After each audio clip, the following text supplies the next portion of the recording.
Excellences, Mesdames et Messieurs les chefs d'État et de gouvernement, chers collègues, Monsieur le Président Félix Antoine Tshisekedi Tshilombo, Président de la République démocratique du Congo et Président en exercice sortant, Madame le Secrétaire général adjoint des Nations Unies, Monsieur le Président de la Commission de l'Union, Mesdames, Messieurs les ambassadeurs et chefs de délégation, Mesdames et Messieurs, en votre nom et au mien propre, je tiens d'abord à remercier le gouvernement et le peuple éthiopien pour l'accueil convivial et l'hospitalité généreuse qu'ils nous réservent. Une fois de plus, dans la cité légendaire d'Addis Abeba, berceau de notre rêve de liberté et d'unité africaine.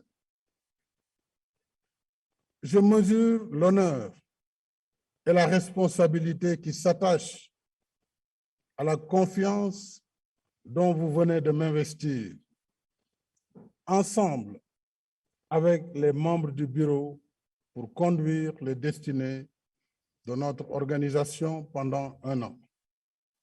Je vous en remercie et vous assure de notre engagement à travailler de concert avec tous les pays membres dans l'exercice de notre mandat. Je rends hommage aux pères fondateurs de l'organisation. 6 décennies après, leur vision lumineuse continue d'inspirer notre vivre ensemble et d'éclairer notre marche solidaire vers l'idéal d'intégration africaine. C'est justement dans cet esprit panafricaniste que le président Léopold Sédar Senghor avait proposé au sommet de l'OUA de juillet 1964 d'instituer une autorité politique et morale permanente de la conférence des chefs d'État et de gouvernement pour donner une impulsion de haut niveau à la conduite des affaires continentales. C'est ainsi qu'est née la charge de président en exercice de notre organisation. Charge dont le président Félix Antoine Tshisekedi Tshilombo s'est acquitté avec constance et dévouement. Merci, cher Félix, pour les efforts considérables que tu as consacrés au service de notre continent. Alors que notre union célèbre son 20e anniversaire cette année, nous pouvons être fiers des progrès accomplis dans le cadre d'initiatives majeures telles que le NEPAD, le PIDA, le MAEP, la Vision 2063, la réforme institutionnelle, la Grande Muraille Verte, l'ASLECAF et plus récemment notre riposte coordonnée contre la pandémie Covid-19. En même temps, nos défis restent nombreux et pressants, qu'il s'agisse de la paix et de la sécurité, des changements anticonstitutionnels de gouvernement, de la protection de l'environnement, de la santé et du développement économique et social. L'urgence de paix et de sécurité nous rappelle notre responsabilité particulière dans la lutte contre le terrorisme, le règlement pacifique des différends entre pays membres et la prise en charge des situations de crise intérieure. Nous ne pouvons détourner nos regards de toutes ces vies perdues, ces familles endeuillées, ces millions de personnes déplacées ou réfugiées, ces écoles et structures de santé fermées et ces cohésions sociales désintégrées. Le bon sens commande de faire taire les armes et construire une culture de dialogue et de concertation dans le cadre des mécanismes africains de résolution des conflits. les antagonismes dispersent nos efforts et nous retardent sur le chemin du développement. J'appelle, chers collègues, à un examen de conscience pour réaliser la paix des braves afin de mieux nous consacrer aux autres urgences qui nous préoccupent. Il en est ainsi de la crise sanitaire liée à la pandémie COVID-19 et la nécessité d'assurer au plus vite notre souveraineté pharmaceutique et médicale. Je remercie vivement le président Cyril Ramaphosa qui, avec l'appui de la Commission et de Africa CDC, s'est beaucoup investi dans la riposte anti-Covid, aussi bien pour l'accès aux vaccins que pour sa production en Afrique. À l'épreuve de la crise, tout un écosystème de produits hygiéniques, pharmaceutiques et médicaux a vu le jour sur le continent. La production de vaccins est déjà en cours dans certains pays et d'autres vont suivre. Au-delà de la riposte anti-Covid, il serait donc indiqué de maintenir cette nouvelle dynamique en gardant les questions de santé au cœur de notre agenda, afin de soutenir l'émergence d'une industrie pharmaceutique africaine capable de satisfaire nos besoins essentiels et faire face à des pandémies comme le VIH, SIDA, la tuberculose et le paludisme. J'attire également l'attention de notre sommet sur les ravages du cancer, un tueur silencieux qui cause près de 20 millions de décès par an dans le monde, dont plus de 700 000 en Afrique. S'y ajoute que 40% de nos pays ne disposent d'aucune unité de traitement par radiothérapie.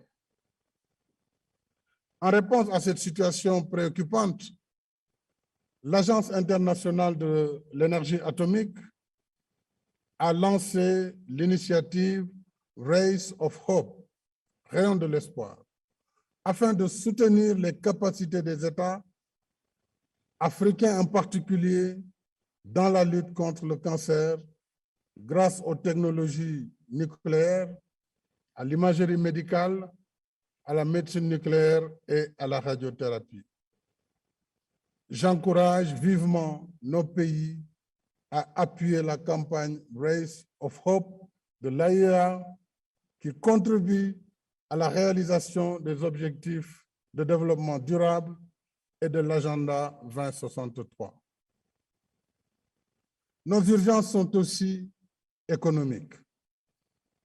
L'Afrique continue d'accuser du retard dans le domaine du développement, malgré ses énormes potentialités.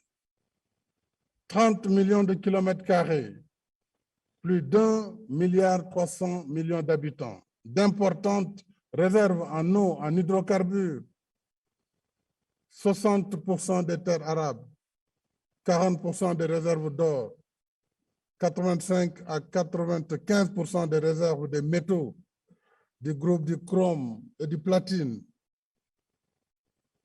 plus de 50% des réserves de cobalt et un tiers des réserves mondiales de bauxite. C'est dire qu'en dépit de ces handicaps, l'Afrique dispose du potentiel nécessaire pour assurer les conditions de son émergence. Du reste, dans sa grande majorité, notre continent progresse. Les gouvernements sont à la tâche. Il y a une jeunesse créative qui entreprend et réussit. Des millions d'hommes et de femmes travaillent, investissent et créent de la richesse. Toutes ces énergies positives contribuent à la transformation structurelle du continent en faisant émerger l'Afrique des infrastructures modernes, routières, autoroutières, ferroviaires, portuaires et aéroportuaires, mais aussi l'Afrique des centrales électriques, de l'agrobusiness, des plateformes industrielles et numériques. C'est justement dans l'esprit de cette Afrique sur la voie de l'émergence que s'inscrit le thème de notre sommet, sur proposition pertinente du président Alassane Ouattara de Côte d'Ivoire. Renforcer la résilience en matière de nutrition sur le continent africain. Accélérer le capital humain et le développement social et économique. Ce thème nous rappelle l'urgence de réaliser notre souveraineté alimentaire en produisant plus et mieux dans l'agriculture, l'élevage et la pêche, par la modernisation de nos outils et méthodes de production, de conservation et de transformation. L'amélioration des intrants, la maîtrise de l'eau, le développement des chaînes de valeur et la facilitation de l'accès au marché. L'Afrique émergente doit aussi compter sur ses forces vives, les jeunes et les femmes.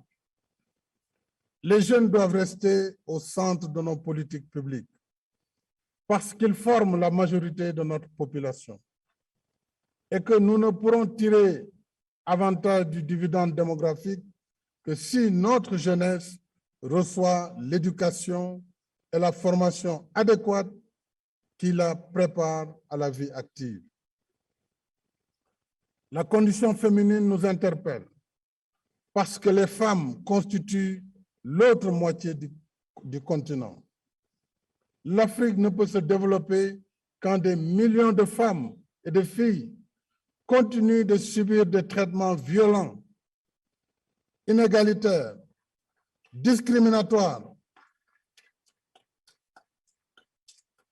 J'appelle à une plus grande mobilisation du continent, des pouvoirs publics, des leaders d'opinion, de la société civile, des familles et des communautés contre toutes les formes de violence faites aux femmes et aux filles et pour leur autonomisation.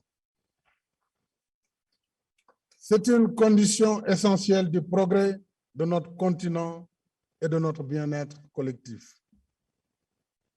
Chers collègues, mesdames et messieurs, si le destin de notre continent se joue entre nos mains, il reste aussi tributaire d'une gouvernance politique, économique et financière mondiale qui fait peu de place à nos pays. En votre nom, je poursuivrai notre plaidoyer pour un multilatéralisme plus ouvert, plus transparent et plus inclusif, à commencer par une représentation plus équitable de l'Afrique au Conseil de sécurité des Nations Unies, conformément au consensus d'Isselveni. Je souhaite également que nous portions davantage nos efforts sur la réforme de la gouvernance économique et financière internationale pour un meilleur accès de nos pays aux sources de financement du développement. Nos économies sont sous-financées parce que des règles et procédures rigides entravent l'accès de nos pays à des prêts consistants de longue durée et à des taux supportables pour le financement de leurs besoins de développement.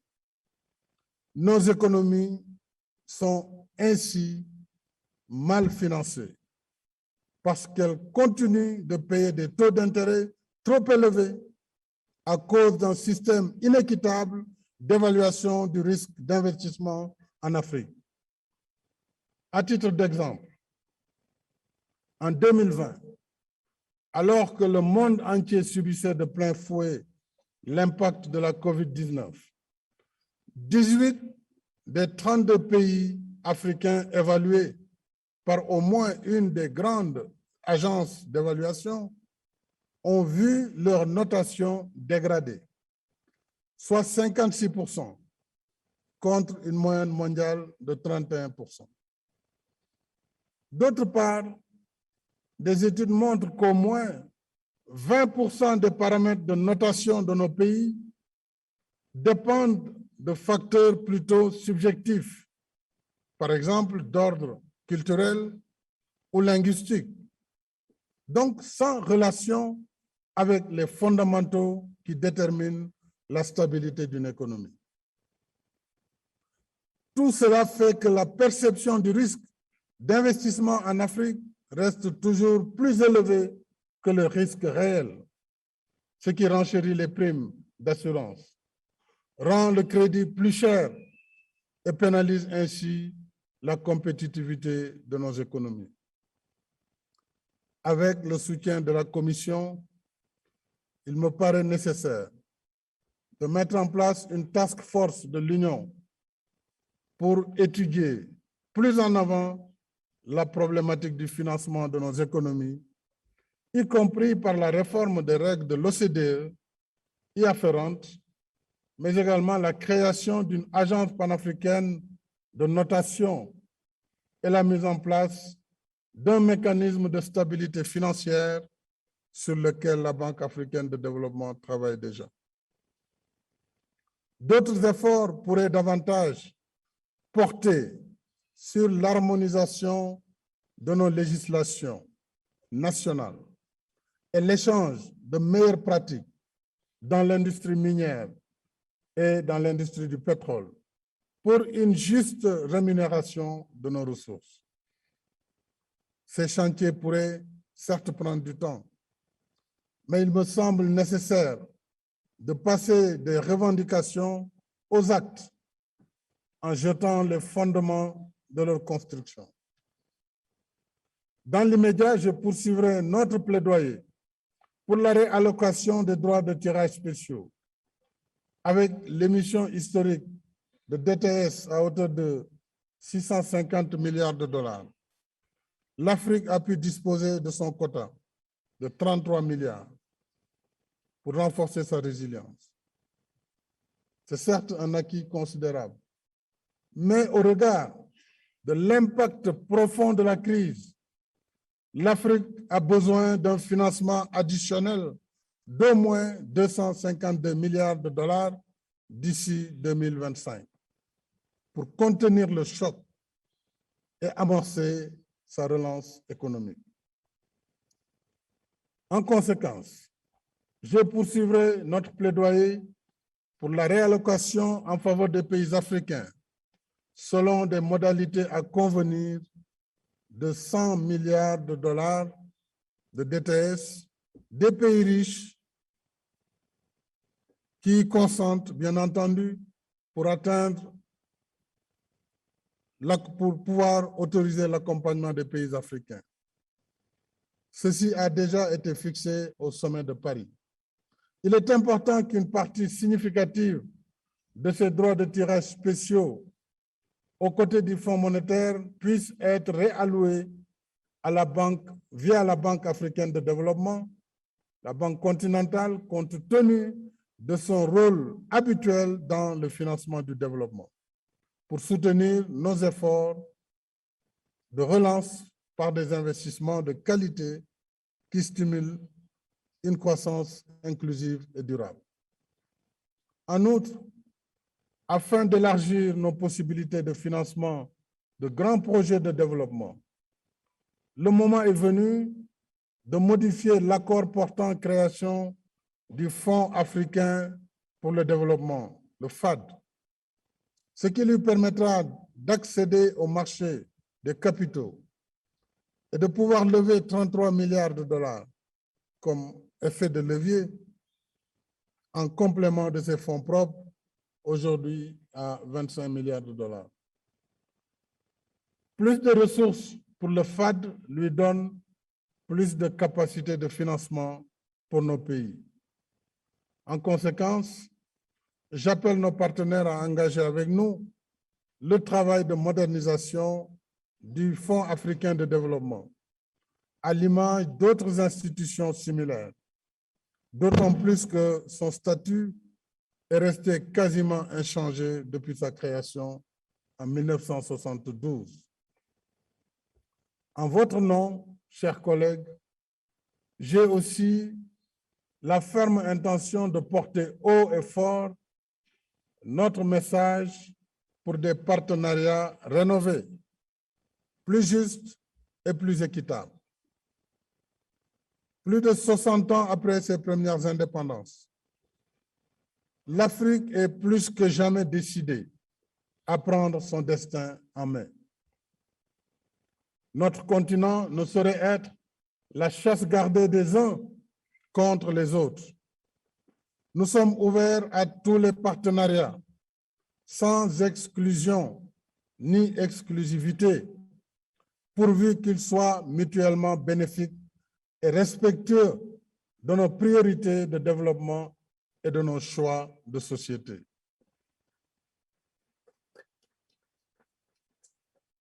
Dans cet esprit, je salue les excellents résultats du Forum sur la coopération sino-africaine de novembre 2021 et du sommet Turquie-Afrique de décembre dernier.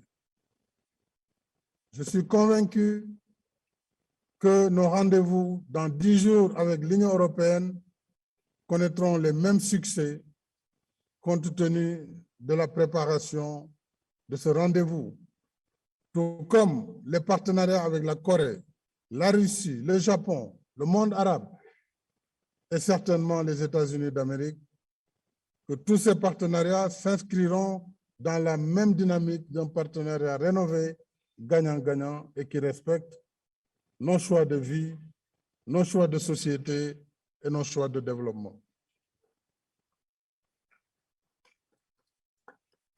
Un autre défi nous interpelle, celui de la transition énergétique, dans le contexte de la lutte contre le changement climatique, contre le réchauffement climatique, dont l'Afrique est partie prenante.